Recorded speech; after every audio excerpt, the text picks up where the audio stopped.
Amid extra tight security here in Grand Rapids, some supporters waited in line for days to see the newly minted presidential ticket's first public event. This is a landmark case. It's the first time a parent has been held criminally responsible for a mass shooting perpetrated by their child. Multiple victims, 9 to 10 gunshot victims, an 8-year-old child in critical condition, the suspect contained in a home nearby, but not yet taken into custody. And that's when they found this, a new addendum to the coroner's report dated nearly 2 months after the shooting. It changed White's death from a homicide to a suicide. Just behind the stage that you're sitting in front of, there was a Michigan Central Honors, and this ceremony was to honor Detroit icons and their impact on our city. But we're going to be bringing you everything happening tonight. We got the whole crew. Come on in, guys. Come on in. We got the whole CBS Detroit crew here. Look at this crossover event. We got CBS Morning, CBS Evening. Luxury. Nice one. The whole team. Is this yours? Yeah. Yes, I got a raise. You didn't hear it? No. The Midwest is taking over the West Coast. How are we feeling? Careful, careful, careful. What? It's a big knife. Big knife. Oh my God, you got a gun too. The world of video games is rapidly changing. Now, competitive gaming is drawing more and more people around the world, even at the collegiate level. Hey everybody, I want to give you a breaking news update regarding a mass shooting. An EF2 tornado touchdown last night. Jury deliberations have begun in the Jennifer Crumbly trial. Any parents or caregivers out there have got an extremely important warning for you. The biggest danger right now is from butane canisters. Officials say this facility had hundreds, if not thousands, of these 10 to 15 pound canisters illegally on their property. Now, most of them did explode in the fire, but some remain undamaged and pressurized, so they could still explode. Some landed in residents' yards. Others were picked up by people who wanted a souvenir from the explosion site. Now, if you have one, you must call the township to have it collected by the Michigan State Bomb Squad. So here was a danger piece right here. Marie Ainsworth was one of the many people in Clinton Township who wanted a part of the fire scene. And then here's a piece of the building where my collector. Before she knew about the dangers, she'd picked up one of those butane canisters. And you could still smell it. She collected it with plans to show her coworkers. And I did. Until I got the phone call and all the notification. That can explode. I said, oh, I think I better leave.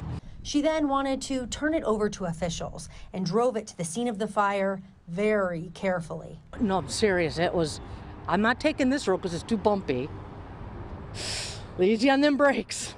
Crews at the site, however, are not accepting canisters. She, like anyone else with one, must call the city and turn it over to the bomb squad.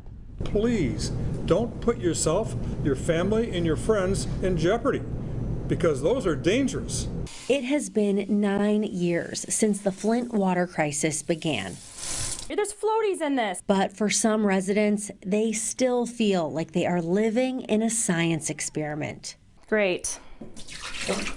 Melissa Mays is the operations manager for Flint Rising, an organization trying to help those impacted after Flint's water was contaminated with lead in 2014. According to state testing, current lead levels in Flint's water have increased since the beginning of 2021, though they have remained below federal action levels for the past 6.5 years. The city invested millions of dollars in improving their water infrastructure. We feed 3 different chemicals, including this new chemical feed building, as well as reservoir renovations and adding a secondary water pipeline for emergencies.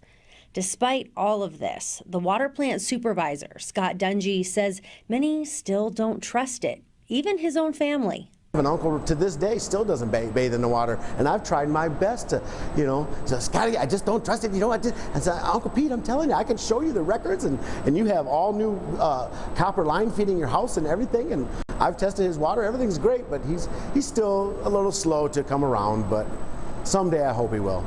Flint's mayor, Sheldon Neely, says it'll take time and work to earn back their trust. In this community, when you think about kids of the age of 6 and under, has never drunk from their tap. Residents say a big step towards trusting their tap would be the replacement of all lead service lines, a requirement the city was given back in a 2017 settlement. It has been 6 years since the service line started to be replaced, the deadline pushed multiple times. When will this work finally be completed? It's less than 3% to complete that process, but the 3% that's remaining, majority of those are the ones who have not given us consent to go on their property to replace those lines. A federal judge has given Flint until August 1st to complete the work. The ruling stems from a lawsuit brought by Flint advocacy groups and residents, including Melissa Mays.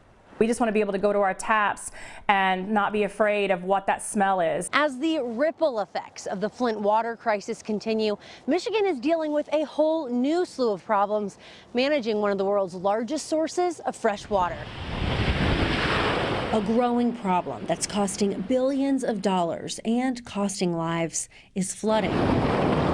Vaughen is the CEO and co-founder of Hi-Fi. They created a wireless solar-powered sensor that uses sonar to monitor water levels. It's secure, and then once that's installed, it's sending out the data. That data can be sent over the cellular network to city leaders, first responders, as well as home and business owners. Vaughen says the data can prevent emergencies and can help with long-term planning. How do you plan your infrastructure? How do you design it? How do you size it up so that when you're getting more frequent storms and more intense storms, what should that look like? So this is activated carbon. Other water worries come from what damage can be done inside our bodies, like damage from PFAS, or widely used long-lasting chemicals sometimes found in water. They are called forever chemicals. Dr. Vaughen is a professor at Michigan State University. In his lab, they're developing technologies to trap and destroy PFAS, like with this plasma technology. Once bubbles are there, PFAS on the bubble will be destroyed by the plasma. Dr. Vaughen says PFAS is a global problem, but particularly important for Michigan and the Great Lakes region.